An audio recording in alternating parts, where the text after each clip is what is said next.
Hello, this is Jack again, bringing you another Supreme Commander 2 game. Yep, recognise the map? Of course you don't, especially if you used to playing Supreme Commander 1. The map is Tourny Dome, I believe, and it's a 4v4. We've got the left versus the right.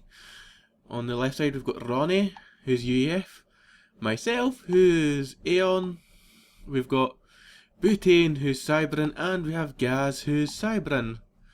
And we are up against Matty, who's Aeon, Ruffle King, who's UEF, Afro Wolf, who's Cybran, and Dark Assassin, who's UEF. So, let's get started! It's a 4v4, it's a good choke point map. A lot of crap goes on in the middle on this kind of map, as you can expect. And due to the design, it also gives people who go air quite an advantage going top and bottom, as you can see. Here goes two scouts. You dealt with one quite quickly. Here goes another. And I deal with it before it scouts anymore. At least I stopped them scouting butane. That accomplishes much of nothing. And the idea was me and Gaz were engaged here, but Gaz, with nothing, failed, and we kinda lose the air already. 5 minutes 45 seconds into the game and we're already in a disadvantage in the air. So I believe my response to this time was to scream at Butane to build adapters and Ronnie to go straight for a linked railgun upgrade. We're gonna need it. We'll need every deterrence from them getting AC-1000s if we're to win this game. You can see Ronnie's rushing to the middle mass point.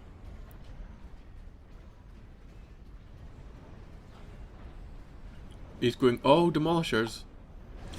The idea is Ronnie holds up in the back firing shells while Butane soaks up the damage. It's a good combo. Hopefully you'll see it work in practice.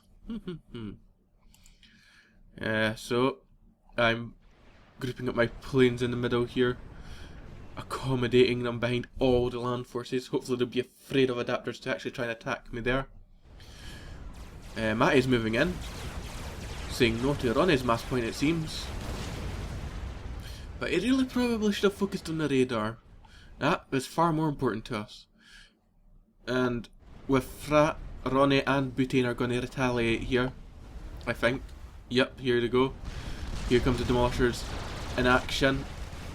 Oh god, that's some great hits. Oh god, oh god. Poor Matty. Matty just got destroyed. And there's a comm bomb. They're one comm down already, so that's a bonus for us. Butane taking an opportunity to run around the factories here. He gets one factory kill. They get a second. There's a second factory kill. But it looks like he's going for the comm now. But here comes Matty to the rescue. And another air fight over here. I can't even tell who's winning that. I think we're losing this as expected. But I try to flee over what few adapters there is. It scares Ruffle off, but Dark Assassin continues to fight and we slowly turn the tide. Although Dark Assassin has a lot more planes. But hopefully we can slowly grind them down. All I need to do is get flares and we're done. Settled. You can see I got transports just to go for the back mass points. That's an extra 8 mass points for me. Well worth it. Especially if I'm to maintain air supremacy. Or regain it for that matter. You can see Matty's trying to micro around the demolishers, but he is doing terrible. That's not a circular motion at all. And here comes Afro Wolf trying to help, but he doesn't have much of a land force yet. But he's getting a few good hits with the Brackman up there. You can see Butane's doing quite okay dodging the odd Brackman shell here and there. But Ronnie is not doing too well. Butane's slowly getting grinded down by the everlasting train of tanks coming towards him. And there goes that's his bots. Oh, it's left is his back arm end. Looks like Ronnie's finally got Fat Boys up.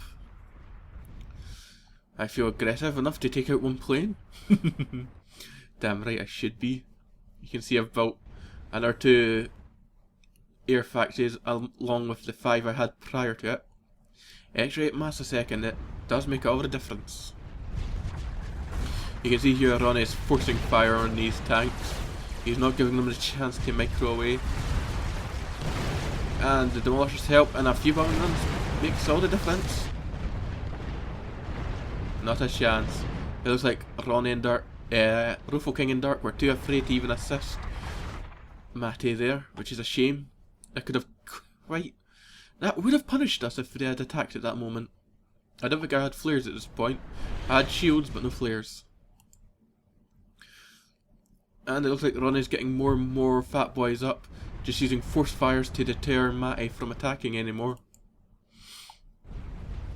What is Dark's comm doing? He's doing a little dance. It looks like Rufo King is getting ready to move out. He's building bombers, so he feels he's got the air supremacy, which is a problem for us because it's quite possible they do. All we're relying on is adapters and the linked railgun upgrade for the UEF to hold us in the air. Here comes some bombers. You can see that we've got the linked railgun upgrade now, so that probably sways the battle in our favour immensely right now. So it's looking good for us. One fat boy down, however, so it's a bit of a problem. But luckily there's another 2. A third one just popped out of the factory, and we've got all those demolishers, loyalists and adapters. I'm trying to go in Rufo King to attack here, and here it comes. I lost 1 plane, he lost 1, 2, 3, 4, 5, 6, 7, 8. A lot. I got him in again. Gaz is here to join us this time. Dark's nowhere to be seen, which is unfortunate. It's quite possible he wasn't paying attention. He was AFK maybe. Who knows? All that matters is it's quickly changing this air fight in our favour now. You can see Ronnie and Butane are just trying to push them back in the land. A bombing run from me helps quite immensely. They are starting to build their own adapters as well. Even Matty's starting to switch to mobile AA. And there's the land gantry. Land gantry? Air gantry. Most likely an AC-1000 or a mega fortress. Either way, it's going to be a severe problem for Rufo to maintain air supremacy with experimentals on the go as well. Dark's just building an everlasting stockpile of planes. An intensely scary amount of planes, in fact. And our comm down there goes Afro Wolf's comm. I think I need to get some more planes into the AA. I'm trying my best, but they're not biting. And I honestly can't blame them, because that would be the death of them. The only chance me and Gaz have of winning the airs, trying to force these immense piles of planes over the AA and linked railgun upgraded demolishers. And there's a comp bomb from Rufo King. You just saw that. Just as I turned round and almost flew over him, he comp bombed, trying to get my planes. He missed every one of them. I was so happy he did not kill a single plane with his comp bomb. I was so satisfied. Here comes Stark getting ready to attack. And here comes Rufo, they're both attacking, but with all these adapters and demolishers you can see the men slow down. And oh god, it's just a laser light show. It's a laser light show. A night out on the town. Woohoo! I have no idea who's winning this at all. Even Gaz is engaged, Rufo King have engaged most of Dark's forces. It looks like the flares are helping me here, but I really couldn't tell. I see planes dropping left and centre from everybody. I don't even know what's going on.